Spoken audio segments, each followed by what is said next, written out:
15과 예절 1. 알아봅시다. 1번 대화를 잘 듣고 내용이 같으면 O, 다르면 X 하십시오.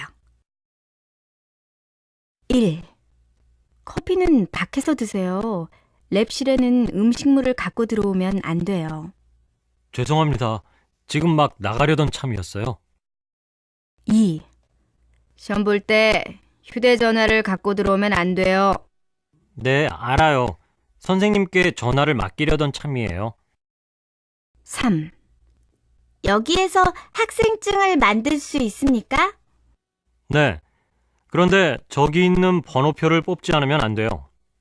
알고 있습니다. 지금 번호표를 뽑으려던 참이었어요. 2번 대화를 잘 듣고 내용이 같으면 O, 다르면 X 하십시오. 1. 또한 씨, 여기에요. 기다리게 해서 미안해요. 제가 조금 늦었지요? 수업을 시작하려면 5분쯤 더 남았으니까 괜찮아요. 또한 씨, 그런데 모자를 쓰고 교실에 들어갈 거예요? 아니요. 이제 막 벗으려던 참이에요. 한국에서는 수업 시간에 모자를 쓰면 안 된다고 들었어요. 2.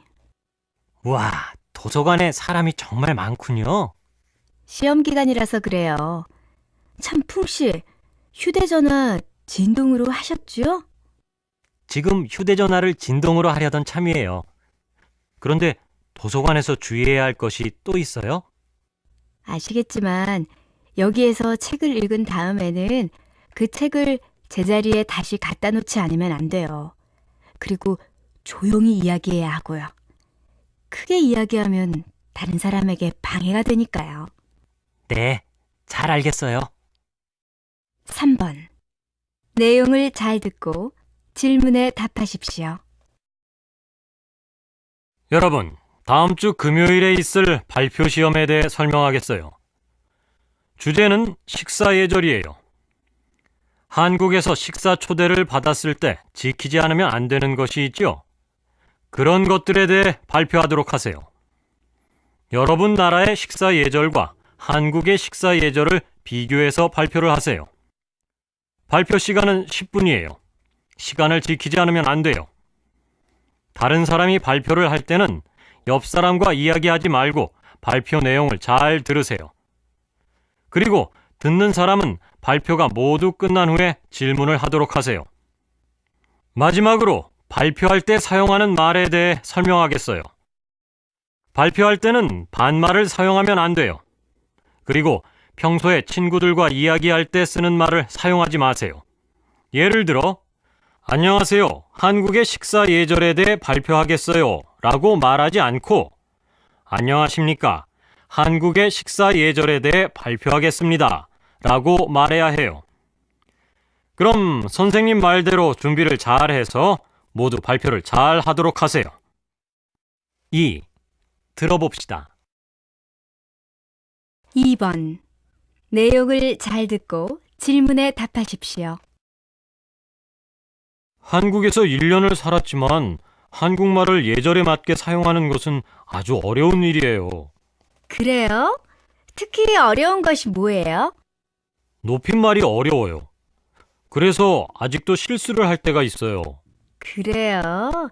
어떤 실수를 했어요? 학교에서 처음 한국어를 배울 때였어요. 선생님의 말씀을 잘 알아들을 수 없어서 선생님께 쓰세요라고 말하니까 선생님께서 아주 당황해 하시면서 그럴 때는 써주세요라고 말해야 한다고 하셨어요. 그렇군요. 선생님께 명령하는 것처럼 말을 하면 안 되지요.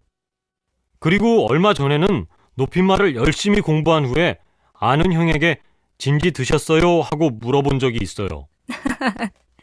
그 형이 뭐라고 했어요?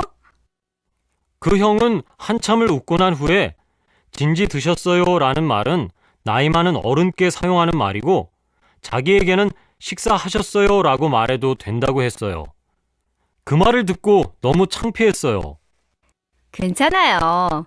한국어의 높임말이 어렵지만 계속 열심히 하면 언젠가 잘하게 될 거예요.